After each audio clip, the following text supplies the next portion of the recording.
Olá, discípulos do Senhor e Salvador Jesus Cristo. Aqui e agora eu vou compartilhar a 13ª parte da teologia do apóstolo São Pedro, a parte final de 1 Pedro. Quero que fique de olho nesse conteúdo e significado transformacional. Vou compartilhar agora uma exortação solene à Igreja de Cristo Jesus, parte 2. Como é a sensação que está sentindo agora quando ouve essa verdade? Quer se sentir à vontade com o recurso da palavra de Deus, a Bíblia? Fica conectado à palavra de Deus, a Bíblia. Quer saber como funciona? Aqui agora, ao ouvir a minha voz, você vai se aprofundar mais e mais. Nesse momento,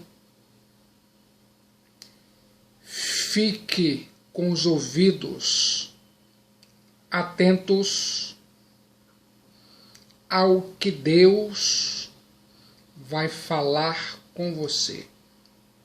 Mantenha o foco. A palavra de Deus é viva e eficaz, e mais cortante do que qualquer espada de 2 gumes, e penetra até a divisão da alma e do espírito, juntas e medulas, e é apta para discernir os pensamentos e segredos do seu coração. O apóstolo São Pedro termina suas exortações dirigindo-se aos cristãos perseguidos da dispersão sob o cuidado de Deus. Vou compartilhar aqui agora 5 significados transformacionais. Abra sua Bíblia em 1 Pedro, capítulo 5, versículos 10 a 14. Ora, o Deus de toda a graça, que em Cristo vos chamou à sua eterna glória, depois de teres sofrido por um pouco, Ele mesmo há de aperfeiçoar, firmar, fortificar e fundamentar. A Ele seja o domínio pelos séculos dos séculos. Amém. Por meio de Silvano, que para vós outros é fiel irmão, como eu também o considero, vos escrevo resumidamente, exortando e testificando de novo que esta é a genuína graça de Deus. Nela estáis firmes, aquela que se encontra em Babilônia, também eleita, vos saúda, como igualmente meu filho Marcos. Saudai-vos uns aos outros com ósculo de amor. Paz a todos vós que vos achais em Cristo Jesus. Coloque a Bíblia em sua mente. Muitos benefícios advirão. Você vai ouvir agora a explanação do tema, uma exortação solene à Igreja de Cristo Jesus. Qual é a sensação que sente agora? Em primeiro lugar, quem Deus é. Ora, o Deus de toda graça, 1 Pedro 5,10,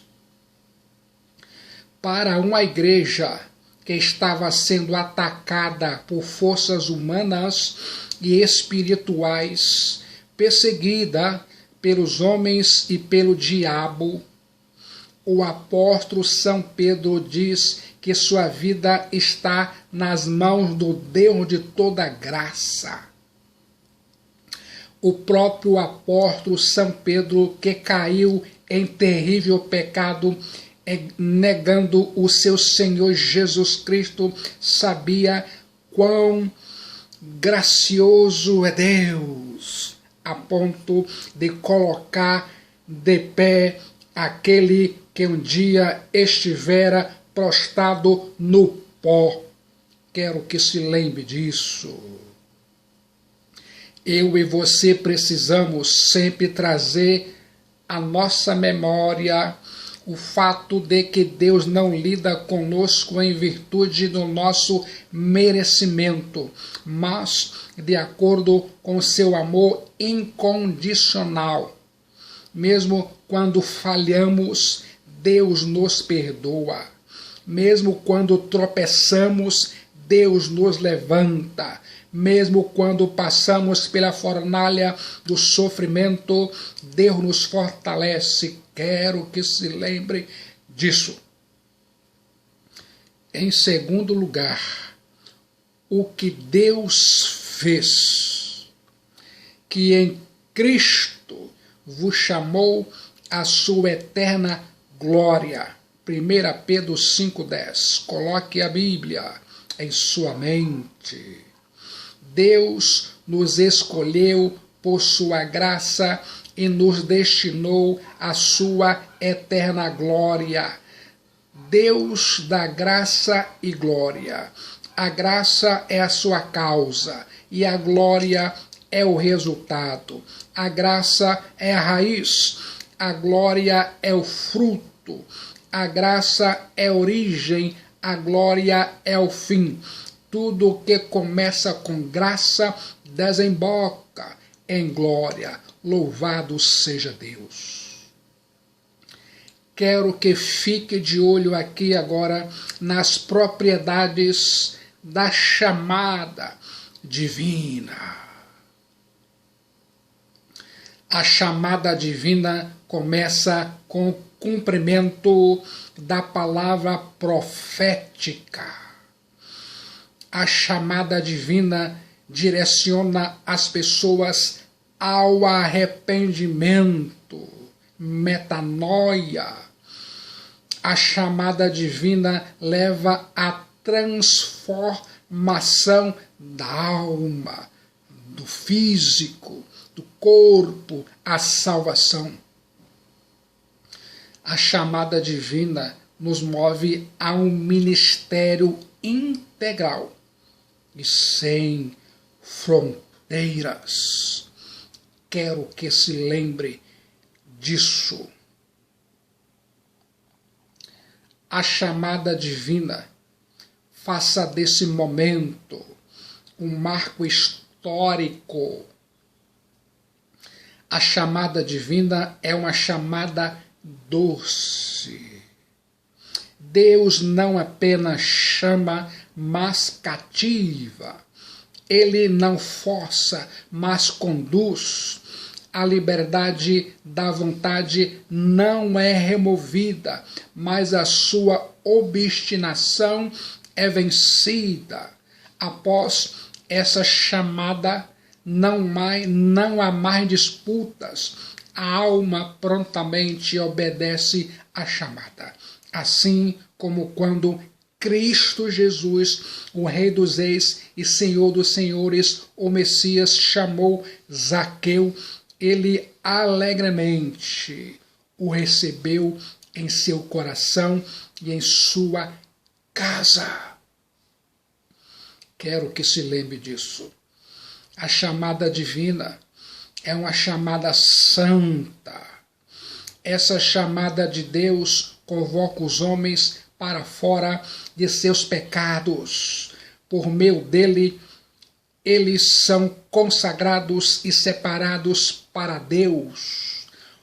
Os vasos do tabernáculo eram afastados de seu uso comum e separados para um uso santo. Assim, aqueles que são eficazmente chamados são separados do pecado e consagrados para o serviço de Deus. O Deus a quem nós adoramos é santo. A obra na qual somos separados é santa. O lugar que almejamos chegar é santo. Tudo isso nos chama para a santidade.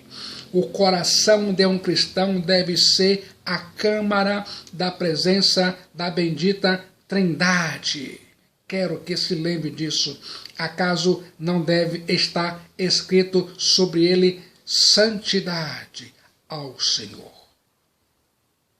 A santidade é o distintivo e uniforme do povo de Deus, os cristãos. Assim como a castidade distingue uma mulher virtuosa de uma meretriz, a santidade distingue os piedosos dos ímpios. É uma chamada santa, porquanto Deus não nos chamou para a impureza, e sim para a santificação. Quero que se lembre disso. A chamada divina é uma chamada irresistível. Quando Deus chama o homem por sua graça, ele não pode fazer outra coisa senão vir. Quando Deus chamou Paulo, ele atendeu ao chamado. Diz a Bíblia em Atos 26:19, não fui desobediente à visão celestial. Deus cavalga triunfante na carruagem do seu evangelho. Ele faz os olhos cegos enxergarem, o coração de pedra sangrar. Você sabia? Se Deus decide chamar um homem, nada pode ficar no caminho para impedir. As dificuldades se dissipam, os poderes do inferno se dispersam. Deus arromba as portas de bronze e quebra as trancas de ferro. Salmo 107:16, coloque a Bíblia em sua mente.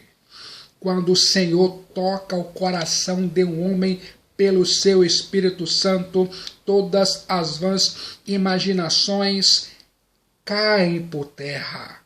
E a fortaleza real da vontade se rende a Deus. O homem que antes era um mar tempestuoso, espumando impiedade, agora repentinamente recua e treme, prostrando-se como o carcereiro. Em Atos 16:30, que devo fazer para ser salvo? Quero que se lembre disso. A chamada divina é uma chamada elevada. É uma chamada soberana, porque nós somos chamados a elevados compromissos. Quer saber mais? Morrer para o pecado, ser crucificado para o mundo, viver pela fé, ter comunhão com o Pai. É uma chamada elevada.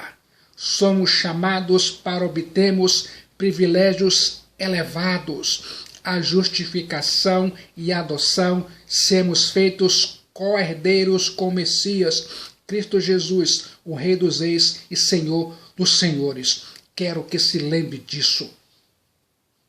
A chamada divina é uma chamada graciosa. É o fruto e o produto da livre graça.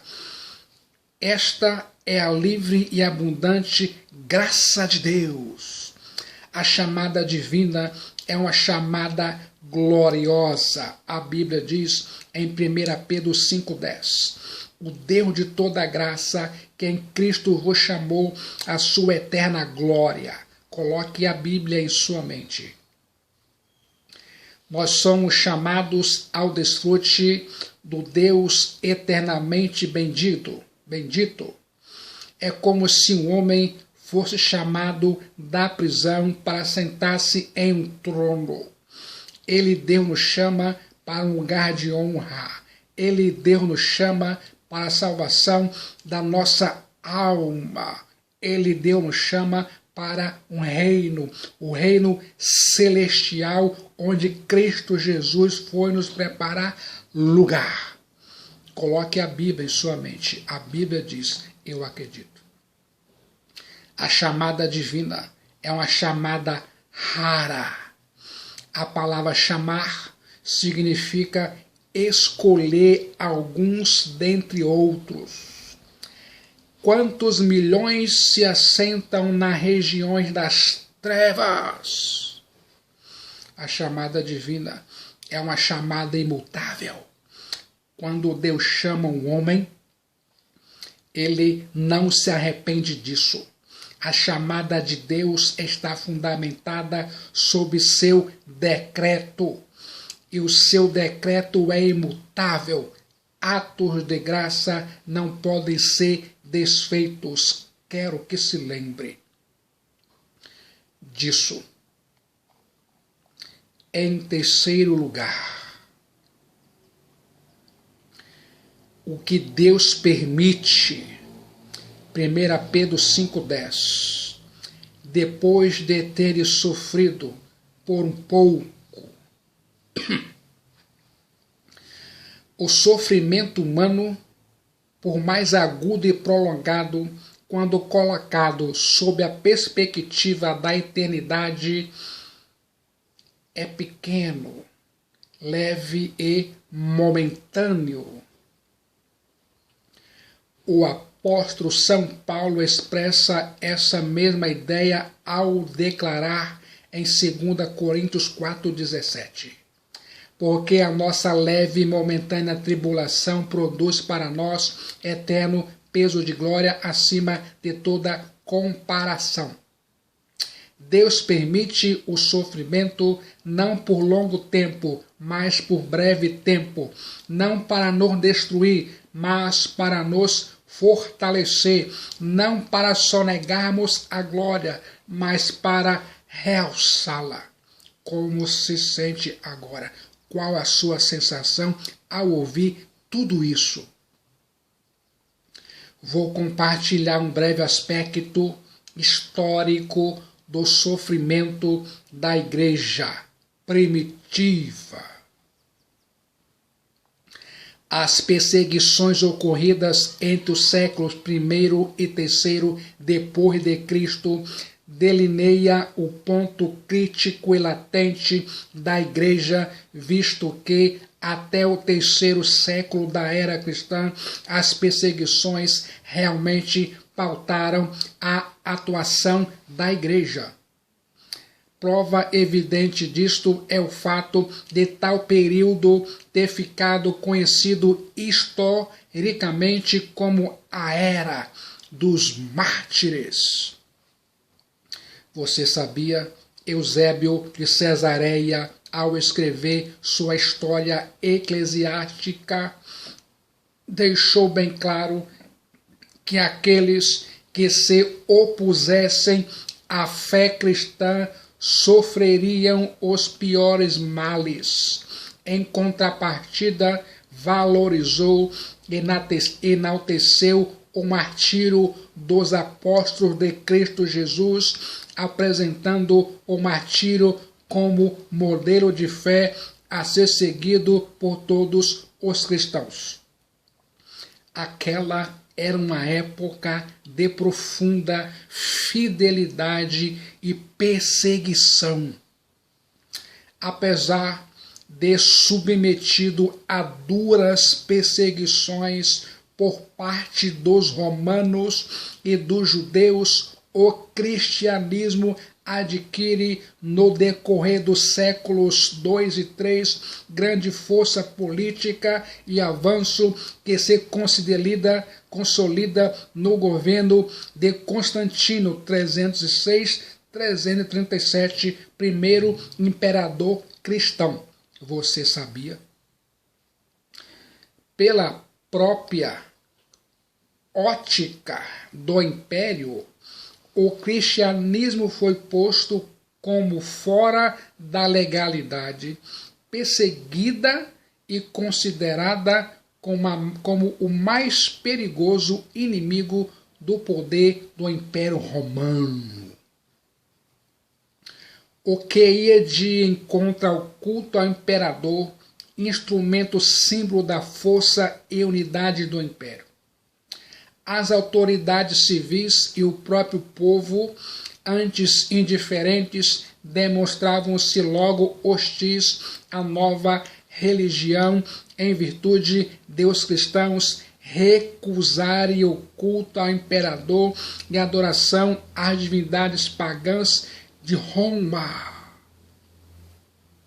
Os cristãos foram, por isso, acusados de praticar deslealdade para com a pátria, ateísmo e delitos ocultos, além de ser acusados de causa das calamidades naturais como a peste, as inundações, a carestia, dentre outros. Você sabia? Nessa conjuntura, pontuamos Domiciano, imperador de Roma, que era alimentado pelos sarcasmos da elite romana, o qual procurava atendê-la golpeando os mártires cristãos que eram expoliados ou executados por intolerância religiosa. No segundo século, segundo o testemunho de Nicéforo, Timóteo, que era discípulo do apóstolo São Paulo, foi martirizado durante o reinado de Domiciano, no ano 96 depois de Cristo, em Éfeso, cidade onde morava na Ásia Menor. No entanto, de certo modo, o combate ao cristianismo parece ter sido particularmente mais violento na Ásia Menor. 2 anos após a morte de Domiciano, o império caiu nas mãos de Trajano, 98-117, que se vangloriava de manter a antiga intolerância romana. Quero chamar a sua atenção para esses fatos históricos relacionados à Igreja. Nesse contexto histórico, mas mais hostil, foram os severos, 193-211. Severo VII, em 202, assina um rescrito visando ao mesmo tempo os judeus e os cristãos, estabelecendo o seguinte: fica interdito não apenas fazer-se cristão, mas também fazer cristãos. A justiça não deve apenas esperar as denúncias, e sim procurar os cristãos. Certamente é sobretudo no Egito e na África onde o cristianismo progride rapidamente, locais onde justamente este rescrito faz mais vítimas. Você sabia? Outra onda de perseguição aos mártires se desencadeia na época de Décio, 249-251, que estava preocupado em fazer o desgastado império retornar às virtudes e ao culto da antiga Roma. Este ano de 250 delineia um conjunto de normas, dentre elas citamos a todos aqueles que no território do Império gozam do direito de cidadania romana são obrigados a se manifestar expressamente através de um sacrifício, uma libação ou participação em uma ceia sagrada, representando dessa forma sua adesão à religião oficial. Um certificado libelli atestaria esse fato, sendo que os contraventos poderiam sofrer a pena de morte. A aplicação desse edito provocava não apenas negações, mas encontra resistências que dão origem a numerosos mártires em Roma, na Ásia, no Egito e na África. Você sabia? Quando depois de 10 anos, Diocleciano assume o comando do Império no ano de 284. O mundo conhece então um soberano cujas profundas reformas permitiram ao Império conhecer a penúltima grande explosão de perseguição aos cristãos. A vontade imperial de unificação administrativa e religiosa foi essencial aos olhos de Diocleciano e o papel mais importante desenvolvido pelo cristianismo na sociedade romana explica suficientemente a duração de 10 anos, 303 a 313, de uma violenta e sangrenta perseguição aos cristãos, a qual o nome de Diocleciano permaneceu definitivamente ligado. Em fevereiro de 303, foi lançado um primeiro edito imperial que ordenava a destruição geral de igrejas, objeto de cultos cristãos, e a destruição de funcionários que fossem adeptos da nova religião. Um segundo edito ordenou a prisão geral do clero e um terceiro previa a libertação dos cristãos em caso de apostasia. O quarto e último, de 304, ordenava a toda a população do Império Romano a sacrificação aos deuses sob pena de morte ou trabalhos forçados em minas. Quero chamar aqui agora a sua atenção para essa verdade. Ouça agora. Perseguição sob Nero, o imperador de Roma. Na primeira grande perseguição contra a igreja, desencadeada pelo imperador Nero, depois do incêndio da cidade de Roma no ano 64, muitos cristãos foram martirizados com bárbaros tormentos. Nero, o imperador de Roma, enquanto esteve no poder, realizou práticas ímpias, chegando a produzir a morte de inumeráveis pessoas a tal extremo que seu ardor não se deteve diante dos entes mais próximos, fazendo perecer sua mãe, seus irmãos, sua esposa e muitíssimos outros familiares mortos de várias maneiras, como se fossem adversários e inimigos. Nero simboliza o anticristo.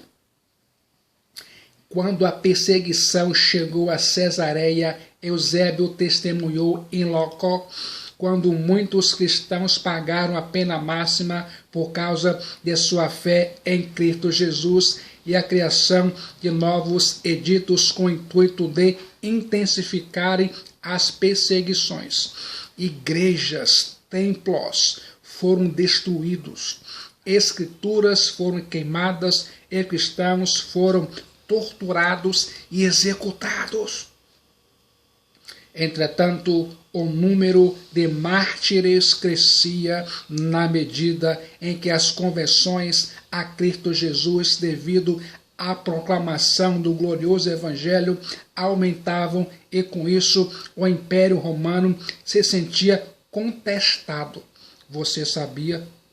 Eusébio de Cesareia cita ainda um escritor do segundo século chamado Hegesipo, que descreve a morte de Tiago. Afirma que esse autor, que tinha se levantado um conflito entre os judeus convertidos e os descrentes a respeito de Jesus ser ou não o Messias, e ainda, segundo Eusébio, pediram a Tiago que resolvesse a questão. Os escribas e fariseus, diz Hegesipo, colocaram Tiago de um lado do templo e exclamaram, dirigindo-se a ele: visto que o povo é levado em erro a seguir a Jesus, que foi crucificado, declara-nos qual é a porta pela qual se chega a Jesus, o crucificado. Ao que ele, Tiago, respondeu em alta voz: o Filho do Homem está agora assentado nos céus, à mão direita do grande poder, está para vir nas nuvens do céu. E como muitos se gloriaram no testemunho de Tiago, esses mesmos sacerdotes e fariseus tomaram a decisão de levá-lo à parte alta do templo e de lá o lançaram abaixo, passando em seguida a apedrejá-lo, visto não ter morrido logo que caiu no chão, enquanto, ajoelhando-se, pedia o perdão de Deus aos seus agressores. Deste modo, ele, Tiago, nosso irmão na fé em Cristo Jesus, sofreu o martírio. Você sabia? Em quarto lugar, o que Deus faz? Ele mesmo vos há de aperfeiçoar, firmar, fortificar e fundamentar. 1 Pedro 5,10. As provações constroem o caráter cristão e fortalecem os músculos da alma. Os cristãos da dispersão do Ponto, Ásia, Bitínia, Capadócia, que estavam perdendo bens, casas, terras e liberdades, mesmo mortos, não seriam vencidos pelo inimigo. Essa fornalha da aflição não tinha o propósito de destruir os cristãos, mas de aperfeiçoá-los, firmá-los, fortificá-los e fundamentá-los. Quero chamar a sua atenção para essa verdade. Ele mesmo há de aperfeiçoar. 1 Pedro 5,10. A palavra grega catartizo, aperfeiçoar, é a mesma usada em Mateus capítulo 4, versículo 21, para consertar as redes. Pelas provações, Deus repara nossas brechas. Essa palavra grega, catartizo, aperfeiçoar, significa prover aquilo que falta, remendar o que está roto, repor uma parte que está faltando. Assim, o sofrimento, se aceito com humildade, pode prover aquilo que está faltando em seu caráter. Quero que pense nisso. Ele mesmo vos há de aperfeiçoar, firmar. 1 Pedro 5,10. A palavra grega esterizo, firmar, significa fixar com firmeza, prender firmemente, tornar tão firme como um granito. Deus permite as provas para que os cristãos tenham uma consistência granítica e não gelatinosa. O sofrimento, quando acolhido com discernimento, é como o exercício corporal de um atleta, tonifica os músculos e aumenta o vigor. Agora se sente preparado para passar pelo sofrimento e provas? Ele mesmo vos há de aperfeiçoar, firmar, fortificar. 1 Pedro 5,10. A palavra grega estenon, fortificar, significa encher de força. Deus nos dá forças para lidar com aquilo que a vida exige de nós. Uma vida sem esforço e sem disciplina torna-se flácida moralmente e frívola espiritualmente.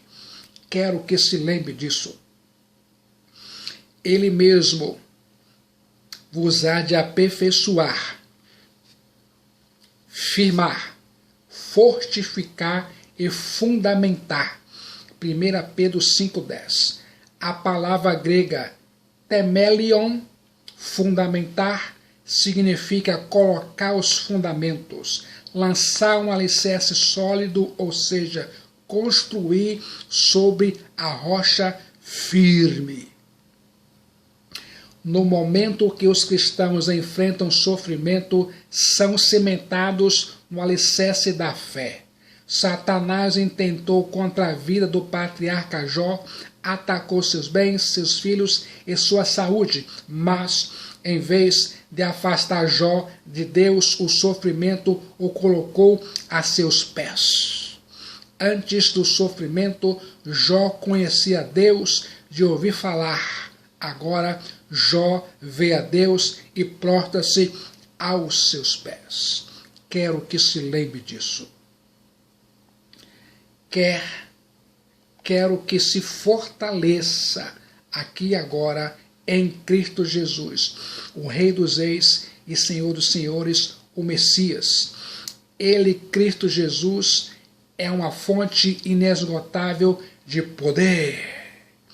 Além disso, jamais devemos esquecer que Cristo Jesus é todo-poderoso e, portanto, Ele, Cristo Jesus, é uma fonte inesgotável de poder para os cristãos, o seu povo, a igreja. Por isso, a exortação apostólica em Efésios 6,10. Sede fortalecidos no Senhor e na força do seu poder. Essa não é uma exortação vazia e sem significado. O poder de Cristo Jesus, o Messias, o Senhor, não é uma força imaginária ou abstrata, mas é uma força que tem sido manifestada poderosamente durante toda a história da redenção. Quero que se lembre disso. Eu fico imaginando.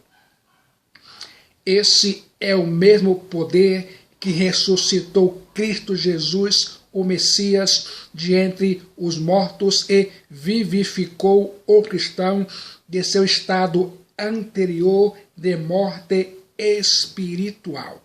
Coloque a Bíblia, a palavra de Deus, em sua mente. Muitos benefícios advirão.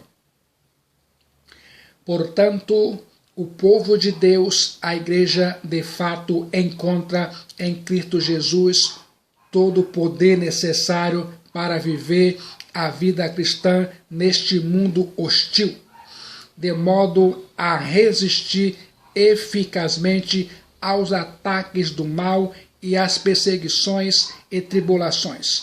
Por fim, o cristão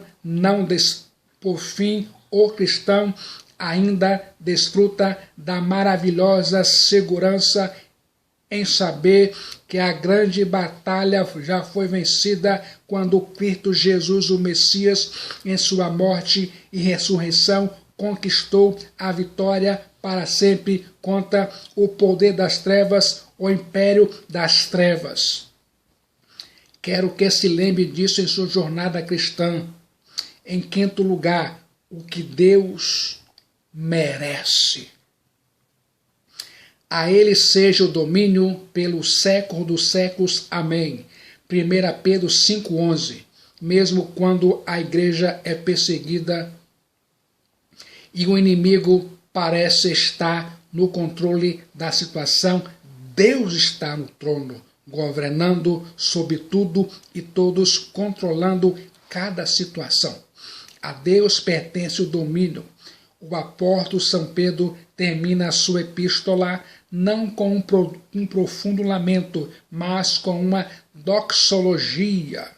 Quero que se lembre disso. Na conclusão da primeira epístola de Pedro, o apóstolo faz 4 destaques. Primeiro, o amanuense da carta, por meio de Silvano, que para vós outros é fiel irmão, como também o considero, vos escrevo resumidamente.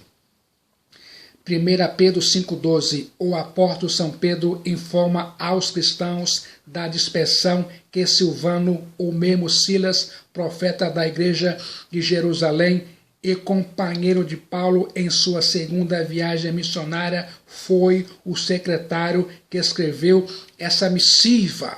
Silas era um líder da igreja de Jerusalém, mas também profeta e cidadão romano. Você sabia?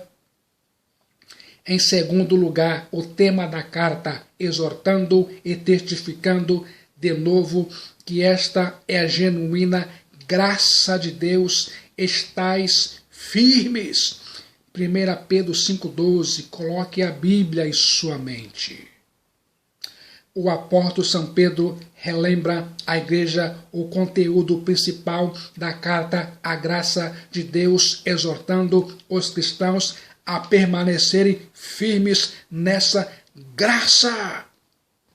Em terceiro lugar, as saudações da carta. 1 Pedro 5,13. Aquela que se encontra em Babilônia, também eleita, vos saúda como igualmente meu filho Marcos. O apóstolo São Pedro envia saudações da senhora eleita e de Marcos, seu filho na fé. A maioria dos estudiosos acredita que o apóstolo São Pedro alude à igreja cristã onde ele residia. Portanto, Pedro está enviando as saudações da igreja eleita de Cristo Jesus aos cristãos da diáspora da perseguição. Quarto, a recomendação final da carta. 1 Pedro 5,14. Saudai-vos uns aos outros com ósculos de amor. Paz a todos vós que estáis e achais em Cristo Jesus.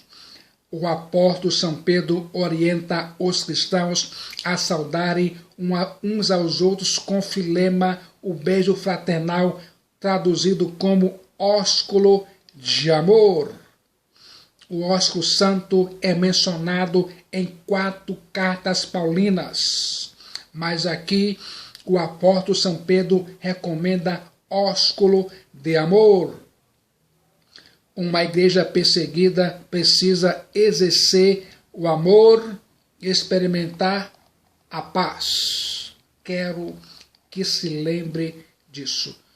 Como foi a sensação ao ouvir todo esse conteúdo, esse significado transformacional. Se sente cheio de entusiasmo a enfrentar vitoriosamente as perseguições pela fé em Cristo Jesus? E se você não tem certeza da salvação de sua alma, esse é o momento que você tanto esperava. No momento de decisão em Cristo Jesus, seu destino é selado, sua alma é salva. Venha, venha, venha rapidamente para Cristo Jesus. Ele é a única esperança. Só Jesus Cristo salva. Ele somente é a solução para a sua vida e a solução para a salvação de sua alma. Disse Jesus: e não queres vir a mim para teres vida?